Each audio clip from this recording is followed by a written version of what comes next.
Mungkinkah ini yang perlu kita sampaikan? Ya, mestinya saya akan bicara tentang haji sebenarnya, ya, tentang Haji Ibnu Mubarak yang lagi berangkat ibadah haji, ya, kecapean, kelelahan, kemudian istirahat dan tertidur. Nah, ini Ibnu Mubarak. Ternyata di dalam tertidurnya dia bermimpi kedatangan dua malaikat yang turun dari langit, dan percakapan dua malaikat itu didengar. Ya, salah satu malaikat bertanya, berapa jumlah hamba Allah yang melakukan ibadah haji? Satunya lagi menjawab, ada 600.000. Bertanya lagi malaikat yang lainnya, berapa orang yang diterima? Berapa orang haji yang mabrur? Dia menjawab, tidak seorang pun yang diterima hajinya. Ibnu Mubarak menangis itu, karena di tahun itu dia termasuk yang melakukan prosesi manasik haji. Dia menangis, di dalam mimpinya dia menangis, ya, terseduh-seduh karena bersedih bagaimana capeknya ibadah haji dalam perjuangannya. Begitu letih, turun gunung, naik gunung, biaya banyak yang dikeluarkan, ya, sanak pemilik keluarga, anak, istri ditinggalkan. Ternyata ibadah hajinya tidak diterima oleh Allah Subhanahu wa ta'ala. Namun malaikat yang lain juga berkata, ada salah seorang yang diterima, tapi dia tidak melakukan ibadah haji. Kok bisa? Siapa dia? Dia itu adalah Ali Al-Muwaffaq, yang kerjanya itu tukang sol sepatu. Jadi yang diterima hajinya, padahal dia tidak hadir dalam proses ibadah haji. Justru dia yang diterima oleh Allah Subhanahu wa ta'ala. Bahkan karena dia yang diterima, karena dia yang diterima, Ali Al-Muwaffaq ini, yang lain itu ikut diterima oleh Allah Subhanahu wa ta'ala. Bertanya lagi malaikat temannya ini, malaikat satu mengatakan, itu adalah kehendak Allah Subhanahu wa ta'ala.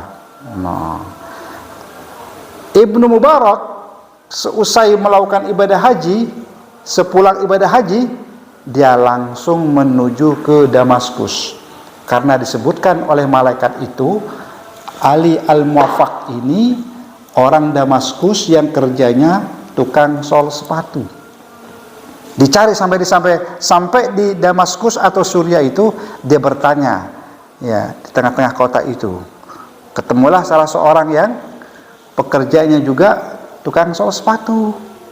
Ditanya, kamu kenal dengan Ali Al-Muwaffaq? Kenal. Di mana rumahnya? Di pinggir kota. Di mana? Ya, ditunjukkan. Ketemulah dia. Apakah Tuhan ini Ali Al-Muwaffaq? Ya. Saya tahu Anda ini tidak pergi haji, tapi ibadah hajinya diterima oleh Allah Subhanahu wa ta'ala. Kata Ali Al-Muwaffaq, saya mana tahu itu Tuhan. Gitu kan? Saya mana tahu itu Tuhan. Gitu.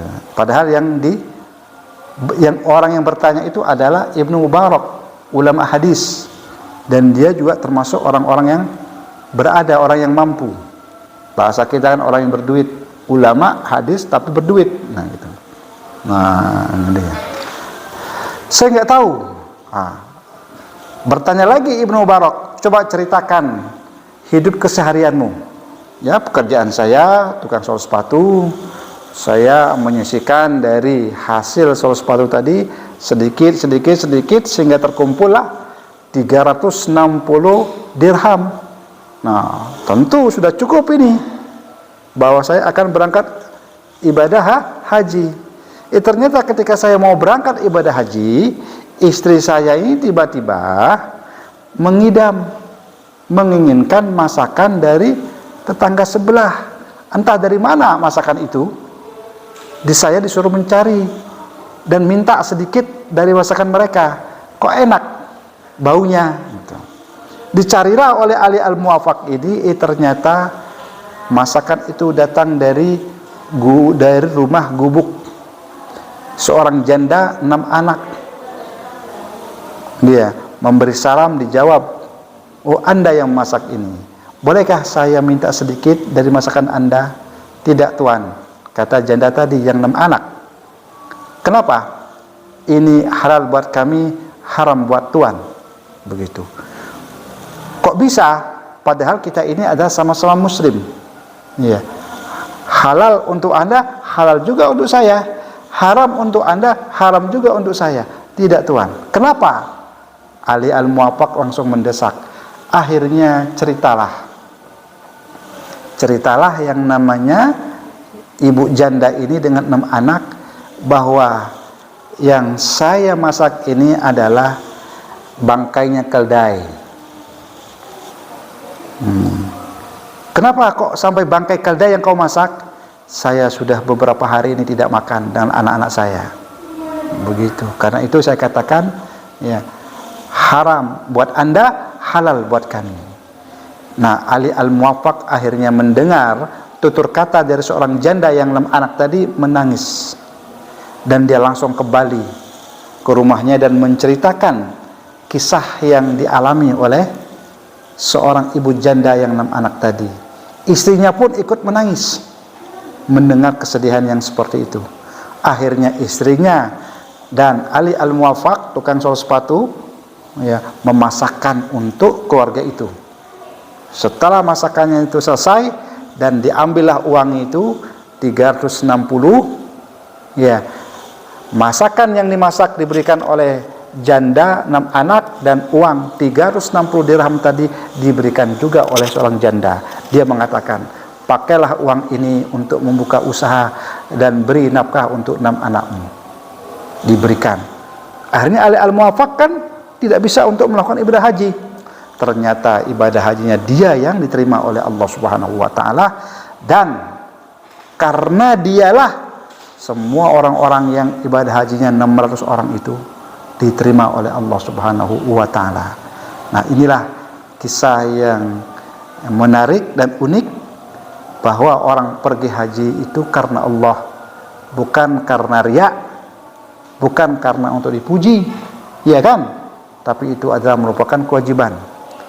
Apabila ada nanti seorang tetangga kamu yang ibadah haji tapi tidak bisa berangkat karena masalah dengan bironya, nggak usah khawatir bahwa dia sudah melakukan ibadah haji, ya, bahwa mereka sudah terima hajinya oleh Allah.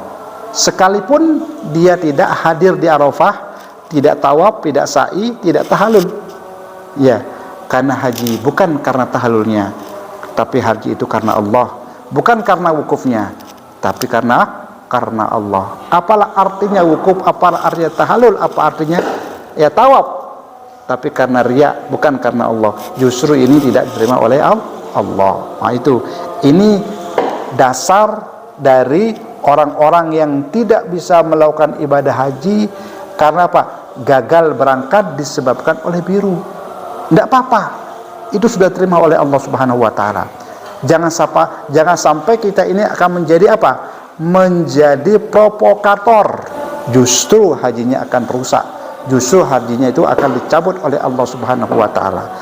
Serahkan itu kepada Allah Subhanahu wa taala, Allah akan menerima hajinya, Allah akan mengganti biaya itu. Hajinya telah diterima oleh Allah Subhanahu wa taala walaupun dia sendiri tidak hadir di waktu prosesi haji. Ini dasar dari mana? Dari kisah Ali Al-Muwaffaq, tukang sol sepatu yang tidak hadir di Arafah, tidak ikut prosesi manasik haji yang ada di tanah suci kota Mekah, tapi justru hajinya dialah yang diterima oleh Allah Subhanahu wa taala. Karena ibadah hajinya dia yang diterima satu-satunya, ibadah haji yang lain pun diterima oleh Allah karena dia. Nah, itulah kemuliaan dan rahmat Allah Subhanahu wa taala. Semoga bermanfaat. Assalamualaikum warahmatullahi wabarakatuh. Waalaikumsalam warahmatullahi wabarakatuh.